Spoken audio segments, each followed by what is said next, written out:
Hello and welcome back once again to Steven Sir Makes It Easy, where me, Steven Sir, tries to make your life a little bit more simpler with concepts concerning accountancy and finance. Before I get started with the task for the day, very quickly a few reminders. You can connect with us on our Facebook page, our Instagram ID, as well as the Twitter handle. And the most important one is the Telegram channel given above.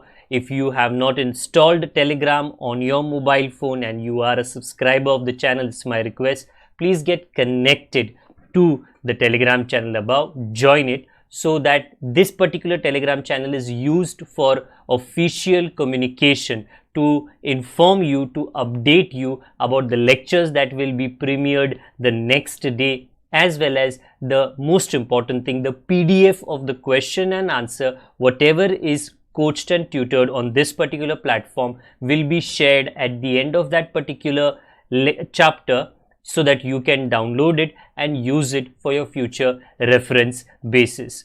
Also, if you do intend to purchase the textbook from which the necessary questions are explained during the various lectures, the purchase link is provided in the description of every lecture. And most importantly, if you have missed out the past tense, that is the last lecture, there is an I button given above. Please click it, watch that particular lecture, and then you can come here. Very importantly, at the end is, if you have not subscribed to our YouTube channel, please do make that a task for the day and subscribe to our channel, and together with that also press the bell icon so that Mr. YouTube notifies you about lectures which are uploaded on this particular platform. That's as far as the reminders are concerned. Let me get started with today's lecture. Hello and welcome back to Steven Sir Makes It Easy, जहाँ पे आज मैं कोशिश करूँगा कि आपके लिए issue of shares के चैप्टर के एक प्रॉब्लम को इजी करा के दे दूँ. नाउ अगर आपने ये चैनल ये पर्टिकुलर चैप्टर के लिए फॉलो किया है, देन वी हैव, हमने अनगिनत प्रॉब्लम किए हैं, और अनगिनत प्रॉब्लम्स के अंदर, वेल अनगिनत तो नहीं कह सकता हूँ, बट येस काफ़ी प्रॉब्लम सॉल्व किए हैं. उसमें काफ़ी वैरायटी हमने की है. अभी तक अगर मैं थोड़ा, मेरा अनुमान सही होगा, there is approximately may be 6 or 7 lectures जो अभी तक बाकी है.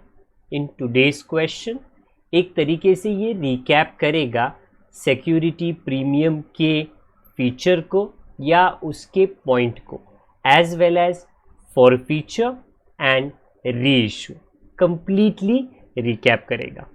क्वेश्चन हमारा कौन सा है? ठीक मेरे पीछे. This is what it says.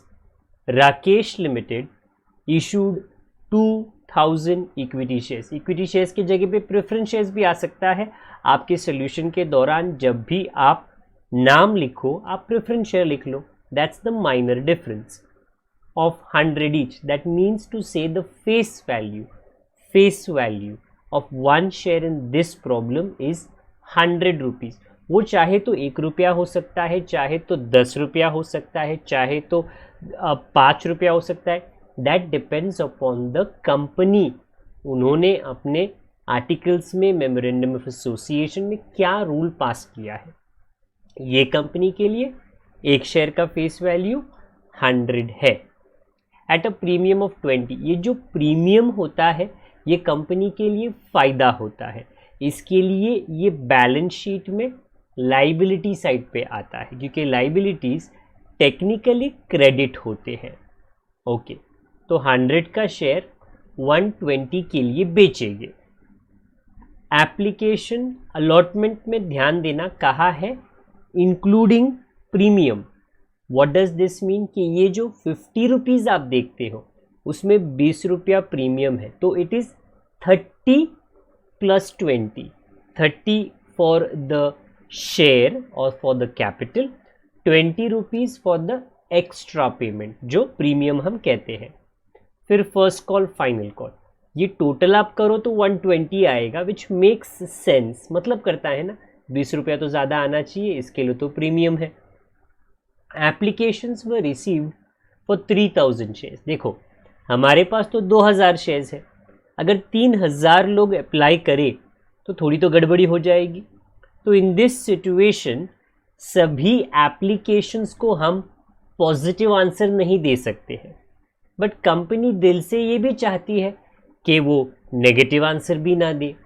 तो in such a situation company हर एप्लीकेशन फॉर्म को बराबर से डिटेल में पढ़ती है और फिर सोचने के बाद ये डिसाइड करती है, ये बंदे को मैं पूरे शेयर्स दे दूंगा, मतलब उसने मांगे 50, मैं 50 दे देता हूँ। ये बंदे को या बंदी को इसने मांगे है 50, नहीं मैं इसको 40 ही देता। अभी वो कंपनी की थिंकिंग होती है, ये बंदा तो हमको पसंद ही नहीं है, इसने मांगे हैं 50, कुछ नहीं देता। दैट मीन्स टू से it is the decision of the company कि किसको पूरे शेयर्स दे, किसको थोड़े कम दे, किसको बिल्कुल ना दे और रिजेक्ट करे। ये सारे टेक्निक्स कंपनी चाहे तो अलग अलग या कंपनी चाहे तो एक साथ यूज़ कर सकती है। जब कम शेयर्स दिए जाते हैं मतलब पूरा हाँ पूरा ना नहीं कहा जाता, इन दैट सिचुएशन उसको प्रोराटा कहा जाता है। मतलब अगर किसी ने मांगे 10 शेयर्स हैं, उसको देते हैं 7, मतलब उस एप्लीकेंट ने 3 के लिए ज़्यादा पैसे भरे, वो एक्सेस पैसा कंपनी अपने पास रखती है और अलॉटमेंट के टाइम पे वो बिल में एडजस्ट करती है। तो प्रोराटा होगा तो एडजस्टमेंट ज़रूर होगा। ये था थोड़ा रिकैप। अभी ये 3000 एप्लीकेशंस का कंपनी ने क्या किया, आइए देखते हैं। 2000 shares allotted to the applicants for 2400 applicants को कहा आपको हम 2000 शेयर्स देंगे, मतलब यहाँ पे 400 एप्लीकेशन ज़्यादा थे। तो ये टेक्निक क्या है, इसको कहते हैं प्रोराटा। जब मांगते ज़्यादा है मिलता कम है, इसमें जो एक्स्ट्रा एप्लीकेंट्स का पैसा होता है 400 तो ज़्यादा है ना, उन्होंने एप्लीकेशन का पैसा मतलब 400 जो ज़्यादा है उनका 20 रुपया हर एप्लीकेंट का, हर एप्लीकेशन का। ओके, ये ज़्यादा पैसे का कंपनी क्या करेगी, अपने जेब में रखेगी, हाँ, और इसको अलॉटमेंट के साथ में एडजस्ट करेगी। उतना पैसा अलॉटमेंट के समय कंपनी को कम मिलेगा। फिर कहा the remaining applications for 600 shares refuse किया and application money was refunded. Company का जो भी रीज़न हो सकता है कि हमें आपका एप्लीकेशन या पसंद नहीं है, हमें आप पसंद नहीं हो, ऐसे सीधे तो बोलते नहीं है, कोई ना कोई टेक्निकल रीज़न होती है। हाँ, इनके पूरे पैसे लौटा दिए। Okay, excess money received on application was adjusted against allotment. तो प्रोराटा में तो ये कंफर्म होता है, ये मैंने पहले ही बता दिया। All amounts were duly received, सारे पैसे मिल गए, application, allotment, first call, final call, except from mister Mandar. Mandar ने थोड़ी गड़बड़ कर दी। To whom 80 shares were allotted, मतलब मंदार को 80 शेयर्स मिले थे। गड़बड़ी का पे की, मंदार फेल्स टू पे फर्स्ट एंड फाइनल कॉल। तो 80 शेयर्स पे मंदार ने फर्स्ट कॉल का 20, फाइनल कॉल का 30 नहीं दिया। We call it call in arrear. ये जो रिसीव वाली एंट्री होती है ना, ये वहाँ पे आता है। हिज शेयर्स वर फॉरफीटेड, उसके शेयर्स छीन लिए। ये छीन लिए जो होते हैं ना, फॉरफीटेड, इसको हम उल्टा एंट्री कहते हैं। और आने वाले अराउंड 5 या 6 लेक्चर्स में हम फॉरफीचर पे बहुत ज़्यादा कॉन्सेंट्रेट करेंगे। उसकी 360 डिग्री से, सभी एंगल से देखेंगे कि ये फॉरफीचर में क्या अलग हो सकता है। ओके, एंड वर री इशूड, पहले हमने छीन लिए मंदार से, फिर हमने बेच दिए दोबारा केतन को। एज फुल्ली पेड एट 80 पर शेयर, इस पर ज़्यादा कॉन्सेंट्रेट करना। एक्चुअली शेयर 100 रुपीज़ का है, बट क्योंकि उसको सेकेंड हैंड में बेचा है, दोबारा बेच रहे हैं ना, तो 80 रुपीज़ में हमने किसको दे दिया, केतन के। केतन चल थोड़े सस्ते में रख ले, मतलब 20 रुपया कम। तो वो 20 रुपया का जो एडजस्टमेंट है कहाँ से होगा, वो मैं ड्यूरिंग द प्रॉब्लम बता देता हूँ। अभी के लिए क्वेश्चन है कि आपको इस प्रॉब्लम के जर्नल एंट्री सॉल्व करके देने हैं। तो भैया स्टार्ट कर लेते हैं। सबसे पहले मैं हमेशा करता हूँ कि आप जो रफ वर्क है ना पहले वो लिख लीजिए, ताकि आपको एग्जैक्टली पता रहे कि एप्लीकेशन के टाइम पे क्या होगा। Allotment and calls in arrears कितने हैं। कॉल्स इन अरियर्स अभी के लिए मेरे पीछे नहीं है, बट जैसे ही उसकी एंट्री आ जाएगी कॉल्स इन अरियर्स भी पीछे आ जाएगी। अभी कॉन्सेंट्रेट करना है एप्लीकेशन पे। 3000 एप्लीकेशंस पे आपको 20 रुपया मिला, तो ये पैसा तो ऑटोमेटिकली कहाँ पे चला गया, बैंक के अंदर। तो इसका एंट्री हमारा bank account debit to equity share application. जो एनिमेशन है, मतलब जैसे वो वहाँ पे प्रेजेंट हो रहा है, वो थोड़ा फास्ट है। रीज़न बीइंग मैं चाहता हूँ कि आप ये लेक्चर देखो और उसको अंडरस्टैंड करो। सॉल्व करने का काम थोड़ी देर के बाद आप कर सकते हो। ओके, 60,000 कंपनी को मिला, बट 60,000 कंपनी रख नहीं सकती है। अभी हमको आस्क की एंट्री करनी पड़ती है, और जब वो एंट्री करते हैं हम अपने हाथों को बढ़ाते हैं, दिखाते नहीं है, हाथों को बढ़ाते हैं। किसके लिए? आस्क करने के लिए। ओके, इसमें तो आता है शेयर एप्लीकेशन डेबिट और कैपिटल क्रेडिट। एप्लीकेशन में 60,000, कैपिटल में 40,000, तो 20,000 का डिफरेंस का क्या करना। ऑलरेडी ऊपर दिया गया है कि जो 600 एप्लीकेशंस थे उनका पैसा उनको पूरी तरह से लौटाया, ये रीफंड है, इसको कहते हैं बैंक। और जो 400 एक्सेस एप्लीकेशंस थे जिनको शेयर्स मिले और थोड़े कम मिले, उनका जो पैसा है वो अलॉटमेंट में हमने रख दिया, केप्ट इट इन अलॉटमेंट। ये जाके अलॉटमेंट के रिसीव एंट्री में क्या हो जाएगा, ये एडजस्ट होगा। जब भी मांगा ज़्यादा मिला कम, इसको कहते हैं प्रो राटा। जब ये होता है तो हमेशा एक्स्ट्रा पैसा कंपनी रखती है और अलॉटमेंट में नॉर्मली यूज़ करती है। फर्स्ट कॉल नहीं, हमको अभी अलॉटमेंट का आस्क करना है, तो अलॉटमेंट डेबिट।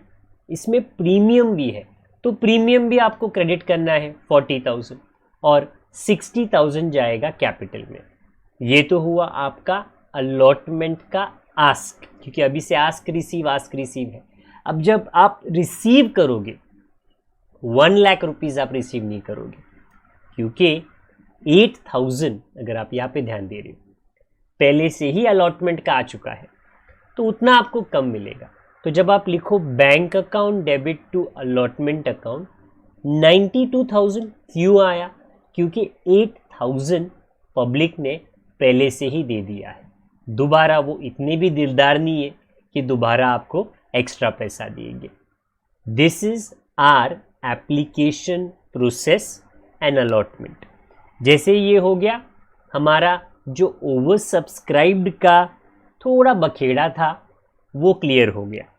अभी हम जाते हैं फर्स्ट कॉल और फाइनल कॉल की ओर, और हम फर्स्ट कॉल जो 40,000 का है वो हम आस्क कर लेते हैं, which is first call account debit to capital account. अभी मैं आपको शॉर्टकट में बोल तो रहा हूँ, बट डू अंडरस्टैंड कि आपको कंप्लीट फुल फॉर्म लिखना है। जब भी आस्क करे आपको नरेशन में लिखना है ड्यू, और जब पैसे मिल जाए आपको नरेशन में लिखना है रिसीव्ड। पैसे तो मिलेंगे, बट आपको याद है मंदार गड़बड़ करेगा।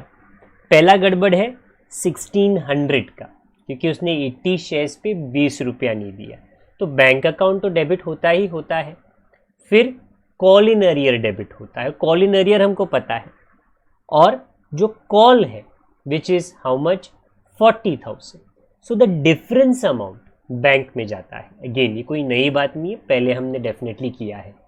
38,400 ये है मंदार का नाम। ये इंपॉर्टेंट है कि कॉल इन अरियर में मंदार का नाम है। ओके, ये तो हुआ आपका फर्स्ट कॉल। वेरी सिमिलर आपको फाइनल कॉल भी करना है, इसमें भी मंदार थोड़ी गड़बड़ करने वाला है। तो पहले तो हम कर लेते हैं फाइनल कॉल आस्क, और ये 60,000 के लिए है। 60,000 आपने मांगा तो है, बट क्योंकि मंदार ये पैसे देने नहीं वाला, या तो उसके शेयर्स पे पैसे नहीं देने वाला, उसके कॉल इन अरियर को आप 2,400 डेबिट में लिखोगे। हाँ, मैं थोड़ा ये फिर से रिपीट कर देता हूँ। ये जो एंट्री है कॉल इन अरियर की एंड इनफैक्ट शेयर फॉरफीचर की एंट्री टेक्स्ट बुक में थोड़े अलग तरीके से, या तो मैं बोल सकता हूँ एक ऑल्टरनेटिव मेथड में दिया गया है। तो प्लीज़ वरी ना करें, चिंता ना करें कि सर आप अलग वर्डिंग्स लिखते हो, टेक्स्ट बुक में वो अलग वर्डिंग्स लिखते हैं। डोंट वरी, ये एक ऑल्टरनेटिव तरीका है। मतलब अगर यहाँ से आपको प्लेस ए से प्लेस बी तक जाना है, ज़रूरी नहीं है कि यही गाड़ी लो, ये गाड़ी लो या तो ये गाड़ी लो या तो वो गाड़ी लो, आप पहुँच जाओगे। तो प्लीज़ चिंता मत करना, ये बहुत इम्पोर्टेंट है। ये हुआ आपका फाइनल कॉल, आस्क रिसीव। 2 बार मंदार ने गलती की है। जैसे ही ये गाड़ी हमारी आगे जाएगी, जो मैं अभी कर देता हूँ, आपको अभी मंदार के शेयर्स को फॉरफीट करने हैं। इसमें मैंने ये समझाया है कि आपको उल्टा करना पड़ता है। सबसे पहले उल्टा क्या होता है? कैपिटल। सो सिर्फ मंदार के 80 शेयर्स का पैसा उल्टा होगा। सो 80 multiply by the called up amount. ये इंपॉर्टेंट है, फेस वैल्यू नहीं। कंपनी ने कितना कॉल किया है? कंपनी ने एप्लीकेशन, अलॉटमेंट और फर्स्ट एंड फाइनल कॉल, सारा पैसा मतलब 100 रुपीज़। आप में से कोई ये भी सोचेगा, बट सर प्रीमियम का क्या?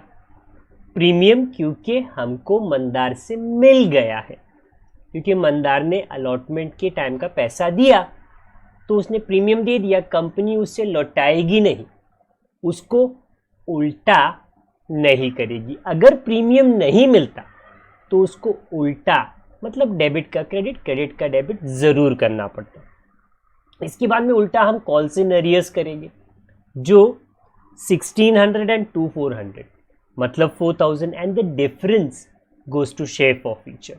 ये एक तरीके से ये शेयर्स का फ़ायदा होता है कि जब ये छीना झपटी हुई, शेयर्स वापस लिए, कंपनी को 4000 रुपये का फ़ायदा हुआ।